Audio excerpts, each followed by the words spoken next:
nag-send sa akin ng audio na yan right after ng kanilang interview. So, ibig sabihin, patunay na talagang sila ay magkasabwat na even before. So, kaya kung ano man ang lumalabas sa mga vlog ni Taberna, dapat hindi na paniniwalaan ng taong bayan. With this audio, wala na siyang credibility. Kasi ang drama niya, right after ng interview, nagpa-thank you kay Liza, sinight niya lahat ng mga process daw doon sa secretary, na dumaan siya kay kung sino pa man yun. Then later, the next day, eto na yung audio na mayroon na pala silang communication even before at magkasabwat sila sa pag-target kay Attorney Vic at nag-I love you pa sila. So, sabi ko nga kahit elementary, hindi pa ba malinaw sa inyo, bayan, men and women in uniform, mga palanggam, mga kababayan, hindi pa ba malinaw na meron tayong gobyerno at merong First Lady na nagpapatakbo sa inyo at patuloy na nagpapahirap sa bayan? So, yes, we have to speak up now. Hindi na dapat natin patagalin ito. Dahil ngayon, after nung pag-flap ng kanilang interview, nag-post sila ng drama-dramang anniversary nila ni Marcos Jr. na kumakain-kain ng mga, ano sila, teenager? Hindi po yan ang pinagkakabalahan ng matinong kung leader, well, he's not a leader at all, kung matinong presidente na mag-post-post ng picture, ano yan sila, love team of the year? Nakikipag-contest dito sa mga celebrities. Hindi dapat, wala namang gumagawa ng ganyang mga leaders. Sa ibang bansa, meron man mga dinner, pero formal, hindi yung magpapakyut na parang akala mo, kari-regla lang ni Liz. Sorry. Go ahead.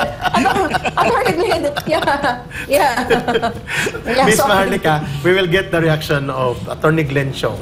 Kasi yung susunod nito ay ang mas iskandalusong, sabi niya, hindi siya nakikialam sa affairs of the government, yung illegal operations na dineploy niya ang ISAF at parang siya ang commander-in-chief and not the president na asawa niya. Attorney Glenn Chong, your reaction sa pagkakabunyag ng ganitong operation ko si Ma'am Lorin pa, modus na pala nila ito ni Taberna noon pang 2022 na magkakaroon sila ng operation, titirahin sa likod at ilalantad ni Taberna, yun pala ay ginurgor na ni Liza dahil hindi niya kursunada at badshot sa kanya ang mga officials na na-appoint na kanyang asawa.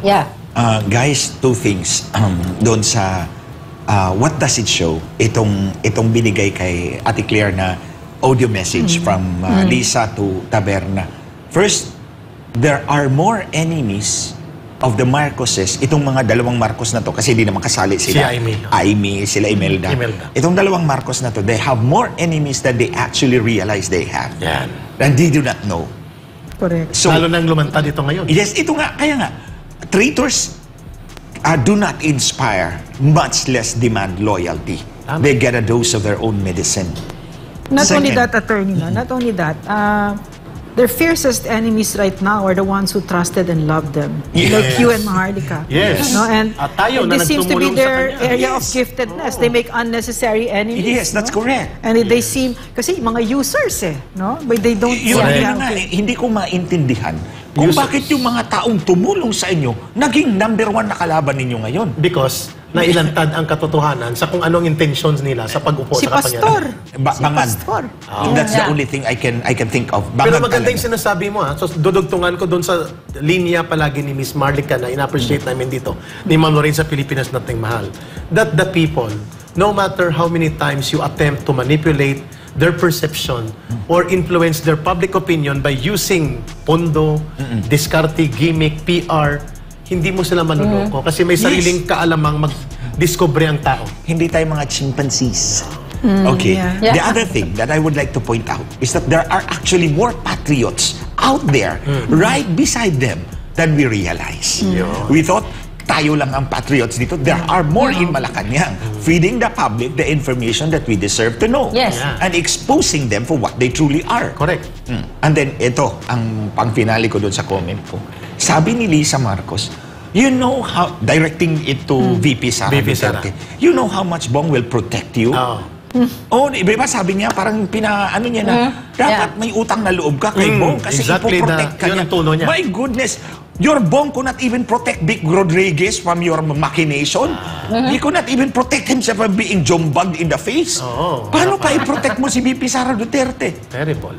So, Miss Maharlika, you would like to have a rejoinder kasi paparinig natin sa taong bayan to show kung sino ang nagsisinungaling tungkol dito sa illegal operation, extraction, iskandalusong paggamit niya sa ASAF, Intelligence Service of the Armed Forces of the Philippines, and until now, nakakabiging katahimikan ang liderato ng ating Armed Forces of the Philippines. Can I just respond a little bit? No? Yung sinabi ni Attorney Glenn, na yung sinabi ni Lisa na my husband protected me.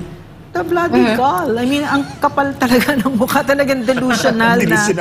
Delusional. At saka parang si VP pa may utang na loob. No. You owe.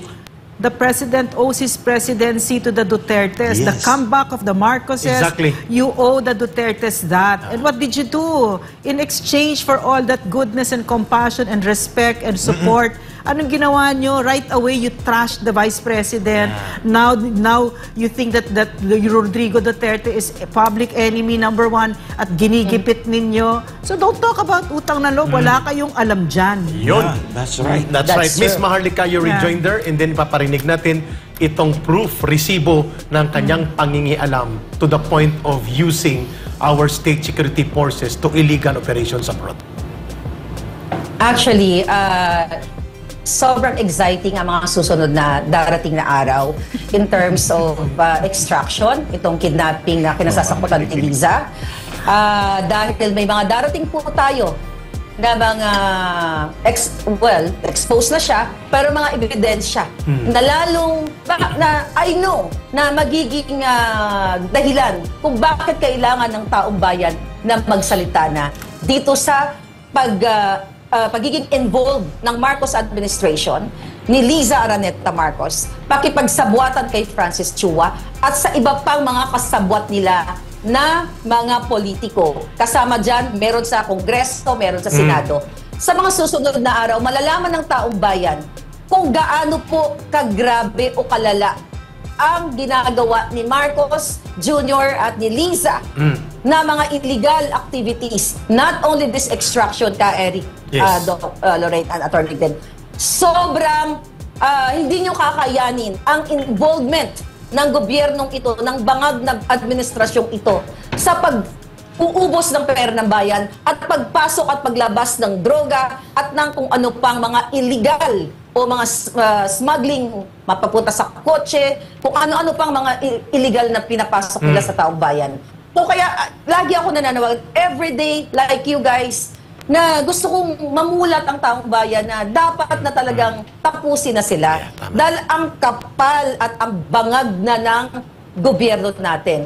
Kung hahayaan ninyo na magiging 4 years from now sila pa rin, then expect nyo na inyong mga anak ay magiging bangag din katulad nila. Exactly. That's the very logical direction sa isang Pangulo at isang pamunuan ng Pangulo na publicly ina-accuse ng maraming mga mamamayan at iba't ibang sources tungkol sa kanyang involvement sa drug addiction, which has a very clear and serious effect sa kanyang mental state and mental health, at walang transparency and accountable response until now. Pati na si Attorney Vic Rodriguez, Attorney Trixie, na dati niya mga opisyal na matataas sa kanyang gabinete, at pati si former President Rodrigo Duterte, at marami pang iba ang nagcha-challenge open, public, transparent, hair follicle, DNA type drug test to put an end to that issue na iniwasang itanong ni Anthony Taberna doon. At mukhang sinadyang ipari at ihiwalay doon sa real issue na yon na nagko-confront sa confidence, trust, and integrity to the office ni Bongbong Marcos Jr. Ngayon, mga kababayan, pakinggan niyo po ito. Sabi ni Lisa, hindi siya in charge sa gobyernong ito, hindi siya nakikialam sa pamumuno ng kanyang asawa na si Pangulong Bongbong Marcos Jr. at siya daw ay inaapi at pinaparatangan ng pangingialam na hindi naman totoo at para sila ay pinagbibigyan ng mga sinungaling na mga akusasyon. Pakinggan niyo po ito. Hindi pa siya dito First Lady at hindi pa po Pangulo ng Bansa si Marcos Jr. dito. February 2022 po ito. At may mga succeeding proof dito si Miss Maharlika. Ito po ang ebidensya kung paano nagsisinungaling ang First Lady na asawa ng Pangulo ng Bansa sa kanyang pangingialam sa mga illegal na bagay at gawain using the powers and authority of the office of the President sa illegal na mga layunin. Hi, this is Lisa and I'm walking in the PSG compound I just want everyone to know that I have nothing to do with ISAP. I don't know the people involved. I have nothing to do with appointments. I leave that up to my husband. And if I find out that somebody's using my name, I shall tell my husband not to appoint you, okay? So I hope this is clear for everyone. Right, Demi? Can you please disseminate this to everybody? Because I'm sick and tired of people using my name. Yes, ma'am. Okay, thank you very much. Bye. Hindi pa po ito yung extraction na tinawagan niya. Hi, Lourdes, asawa ni Secretary Teddy Boy Locsin. Louis. Si Lourdes ang pangalan, di ba? Louis. Lourdes ang pangalan. Tama. So, dito muna, habang inahanda natin yung nakakarimarim at nakakatakot na panggagamit sa intelligence service of the Armed Forces of the Philippines, not by the Commander-in-Chief, mandated by law, na siyang may otoridad sa ating mga armed forces and security forces, but by the First Lady. Ito naman ay si Major General Ramon Sagala Jr. Yata itong sa likod niya, PSG Commander, si Demi. At ito ay sinasabihan niya na ginagamit daw ang pangalan niya, pero nagbibigay siya ng instruction na kapag nalaman ko na ginagamit ang pangalan ko, sasabihan ko ang presidente, ang asawa ko, na hindi kayo i-appoint. Nakakahiya? So, she contradicts herself here. You know, that's nakakahiya kasi my father's a politician, no? So my mother died early, so I was like his partner, his politician's wife, no? And that's something. You have to know your place. You have to know your place. You have to stay in the background. You have to shut the F up, no? Shut up, diba? Huwag kang makialam. At pag humarap ka, magsuklay ka naman. Yun, isa pa yun. Ang naloob. Isa pa yun. Maligo ka, mag-toothbrush ka. Miss Maharlika, Attorney Glenn at Ma'am Lorraine, marami pong mga hindi suklay ka maganda. Okay. Maraming suklay dyan sa Raon at sa Divisoria. Sa Quiapo. Ito na pong video, Miss Maharlika, na dinededman ng Armed Forces of the Philippines. At ito po ay very serious. At hindi rin pinapatulan at ini-ignore ng Kongreso, ng Senado, ng Committee on Public Order and Safety and Security and National Defense, at pati na rin sa House of Representatives sa Committee on National Security and Defense. Pakinggan po natin ito. Ito po'y kumakalat, open source video po ito na hindi na mapipigilan. Every single day ng buhay ko, iniisip ko ang pagnanakaw ng mga putang gobyerno. Every single day. Ang pagnanakaw ni Lisa ngayon, yung bago niya na kasabwat sa kidnapping, siyang mastermind, kasama ang DFA! Bulabugin nyo yan! Si Manalo at saka si Teddy Boy Locsin, dapat kayong managot! Kayong dalawa, ang asawa ni Teddy Boy Locsin Jr., managot kayo! Kasabwat kayo ni Lisa sa kidnapping! Isang high crime yan na dapat ninyong pagbayaran. Kinidnap nyo ang mga kabataan. 2 batang inosente, binigyan nyo ng traumatic experience ang kanilang nanay, ang kanilang pamilya, at nakipagsabwatan kayo kay Lisa Marcos. Ayop kayo, walang gobyerno sa Pilipinas dahil kayo mismo ang nagpaparusa sa mga walang kamuang-muang na mga kabataan. Tapos may pa-imbestiga pa kayo dyan sa Kongreso? Ha? Ontiveros, imbestigahan mo si Lisa. January 2022, bago pa maupo sa pandaraya ang kanyang asawa. Eto. Hi, Louie. How are you? I'm here in Bacolod. Campaigning for my hubby look with Marie Chris and a bunch of gay people. But anyway, the reason why I called you is I have a favor to ask you. We gave all the documents, not to Mila, but syempre iba pag tumawag ka. A good friend of ours, Francis Chua, basically has a problem in Istanbul, in Turkey, so he went to court. The judge issued an order in his favor, so now we're just having everything authenticated so that it can be served in the embassy in Istanbul, right? So Mila has all the documents. I won't bore you with the details, but if you could call Mila and just give it a little push. Everything's above board, don't worry. I'm very good at that. But yeah, that's it. So I hope to see you soon. Okay. So dyan sa galit na galit sa akin, dahil expose natin na ang kanyang pagiging utak ng sindikato. Okay, utak na pagdukot nga ng mga bagets. So narinig nyo na yan, pero dyan siya galit na galit dahil dyan sa message ko yan, balikan nyo lang yung 2-3 video ko about it, na talagang siya ay parte ng pag-extract sa mga bata. Diba? Pinatunayan yan mismo ng audio ng kanyang social secretary ni Marcos Jr. na si Bianca Zubel, na kung saan na nakiusap kay Lisa As Araneta Marcos na i-hold muna ang pagpapalit sa ISAF ng chief dahil nga nasa Turkey na ang mga inutusan ni Lisa para dukutin ang mga bata. Yun yung mga anak ni Chua, right? So ito, pakinggan ulit natin para sa kaluwanan ng ating bayan.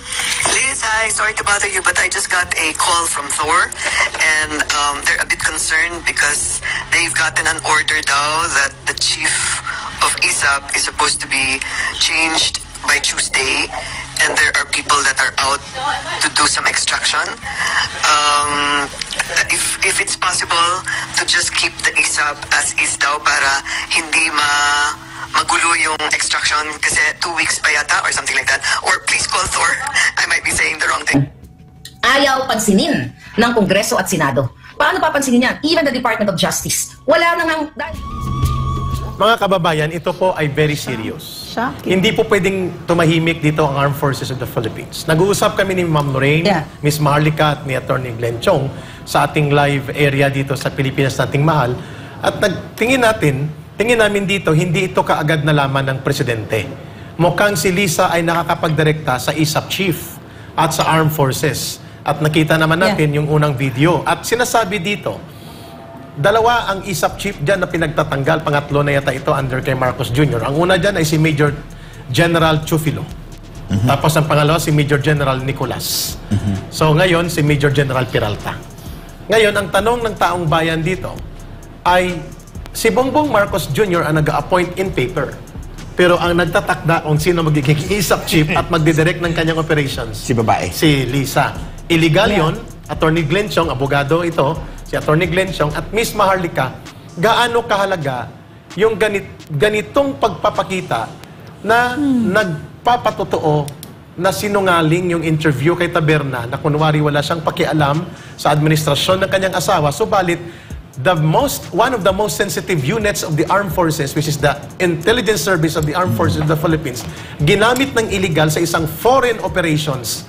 At hindi natin alam kung ito ay binigyan ng go signal ng Chief of Staff, malamang ni General Bronner, at ito ba ay binigyan din ng imprimatur ni Presidente Marcos, ginamitan ng pondo, kinover up ng embassy sa Turkey, ng Philippine Embassy. Ano pa ang mga nangyaring ito? How dangerous this First Lady to intervene in the operations of the Armed Forces of the Philippines, much more deploy units to illegal operations abroad. Miss Maharlika and then Attorney Glenn Chong. Extremely dangerous.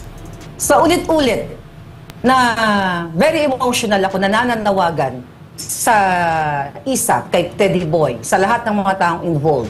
But of course, hindi magsasalta yung mga yan. Dahil ang gobyerno na sana magprotekta sa kaniyang tao, sa mga nasasakupan niya, ay dapat yun ang trabaho nila. Pero sa case ni Marcos Jr., whether alam niya to or hindi, dapat niya itong bigyan dapat ng pansin or panagutin. Pero paano niya papanagutin kung under desire siya? Paano niya papanagutin si Lisa kung si Lisa ang nagkocontrol sa kanya? Dahil wala nga siyang backbone. Lahat ng decision making sa pagpupwesto ng like sa ISAP ay si Lisa ang naglalagay. Sabi mo nga kanina, si Marcos Jr. ay taga-perma lang or sa paper lang siya. Kasi mga kababayan, hindi ko lang siya pwede mapakita ngayong moment na ito.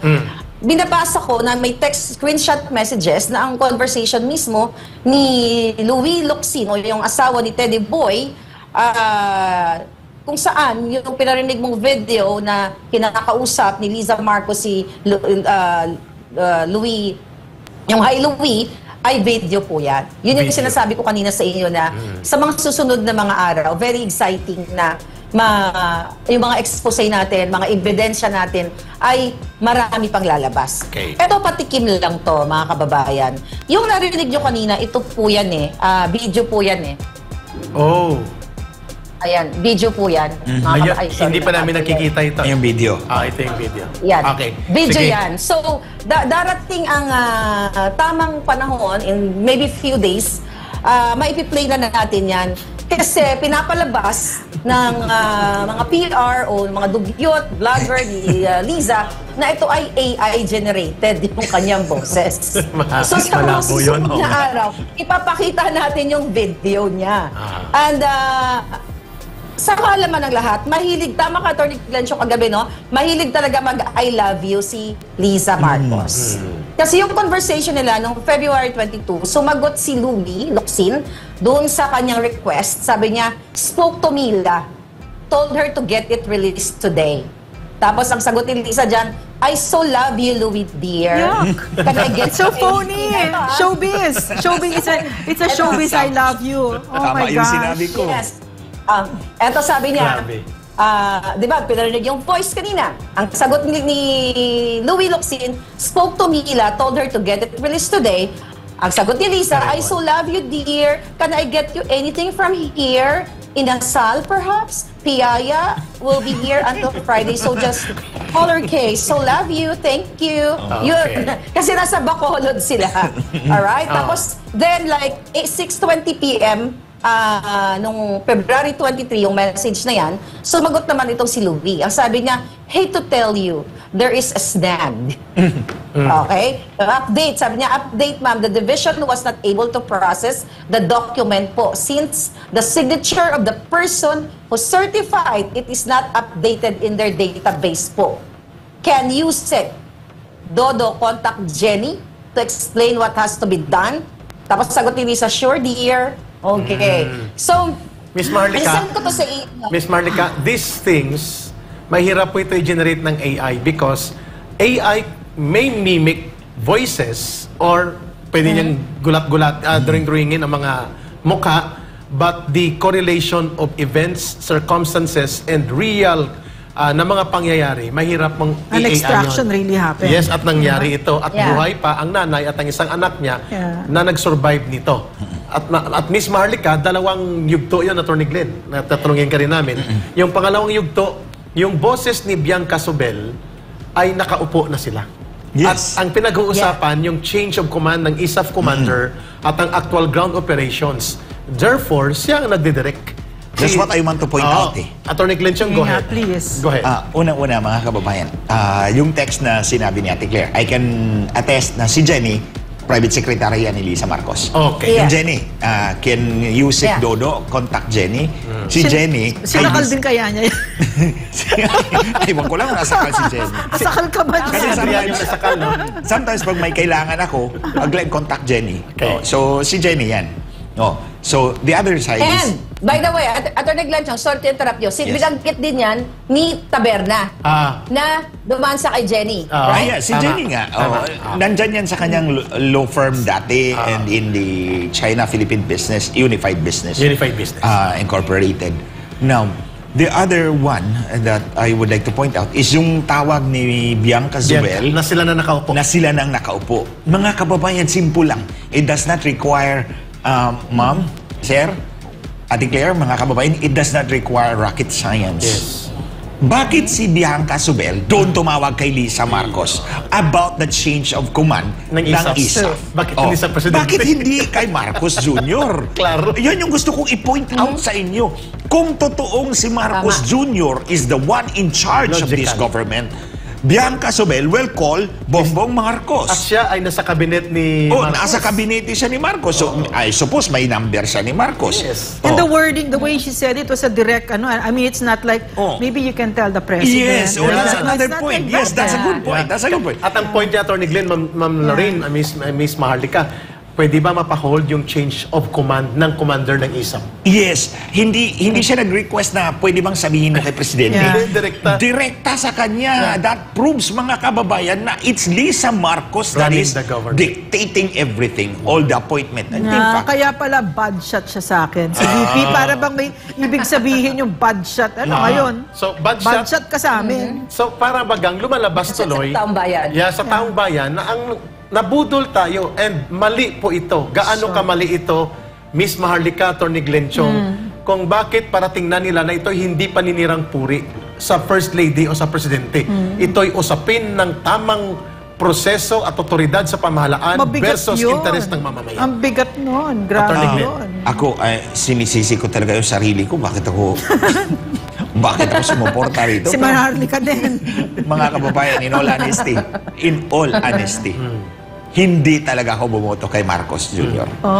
Yes, hindi ako bumoto sa kanya. Dahil na-realize mo na. alam ko na bininta na ako kay Smartmatic. Remember, this is March 2022. Nung sinabi niya, but not you because they hate you so much. Tapos alam ko, kilala ko si Lisa. Tulad ng sinabi ko kay Ate Claire nung 2 days, 3 days ago na, Ate Claire, yung I love you niya, ginagamit talaga niya yan. Pag may gamit ka sa kanya, may I love you yan. Meron din ako I love you, meron akong darling, o ganyan. Dear. So, dear. May heart. Oh, may heart. Tapos pag hindi ka kasing phony niya, maniniwala ka. Or may ibig sabihin, may halaga yun sa'yo. Tama, yes. Pag sa'yo, sincero ka, tataba naman yung puso mo. So, budol. Nabudol nga tayo eh. Ako, I must admit, nabudol talaga ako, but at the end of the day, hindi talaga ako bumoto sa kanya. Kasi naramdaman ko na yun eh. Sabi nga ni Lisa, di ba, sa interview niya, pag budget ka sa akin, hindi na kita sasagutin, hindi kita kakausapin. Which is dangerous yun. Kasi may kaakibat na paggamit ng poder na mananagot ka sa akin, lagot ka sa akin. Dyan sa Romania eh. Tapos, alam niyo mga kababayan, by March to May, hindi na niya ako kinakausap. Hindi na niya ako tinatawagan, hindi sumasagot. Binasura na ako. So, alam ko na. So, hindi ako bumoto. Ba't ako?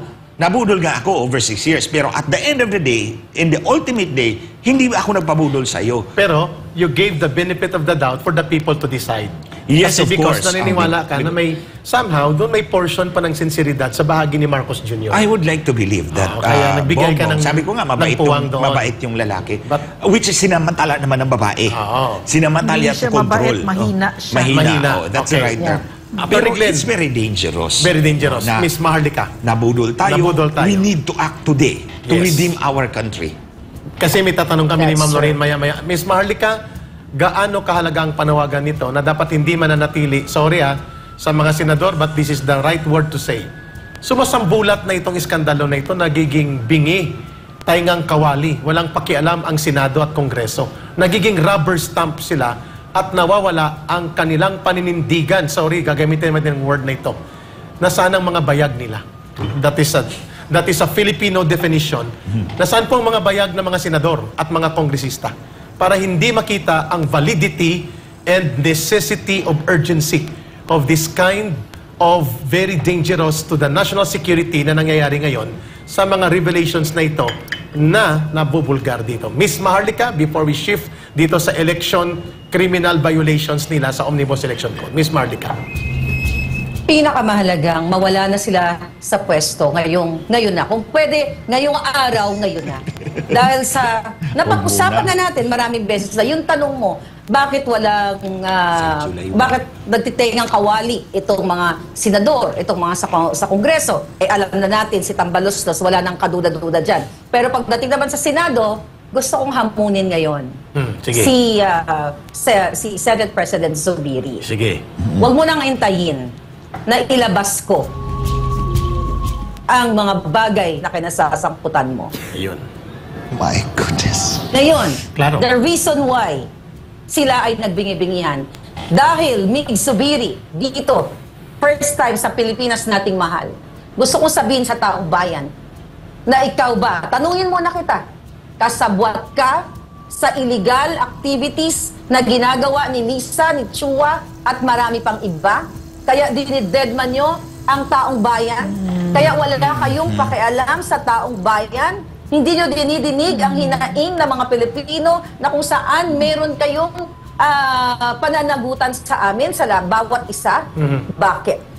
Alam na po ng taong bayan. But syempre, mas maganda yan sa mga susunod na mga araw kung may papakita tayong mga solid na ebidensya na makapag-ugnay dito sa mga tiwaling senador at mga kongresista na sila ay kasabwat ng gobyernong ito sa smuggling, pulburon at kung ano-ano pa. Miss Maharlika, mananawagan tayo, Mama. Miss Maharlika, tinatawagan natin si Senator Robin Padilla who is having a very good committee hearing para marinig din ang side ng SMNI at ng mga anchors and program staff ng SMNI sa Wednesday. Thank you, Senator Robin Padilla. Senator Robin, I want to say something. Go ahead, ma'am. No?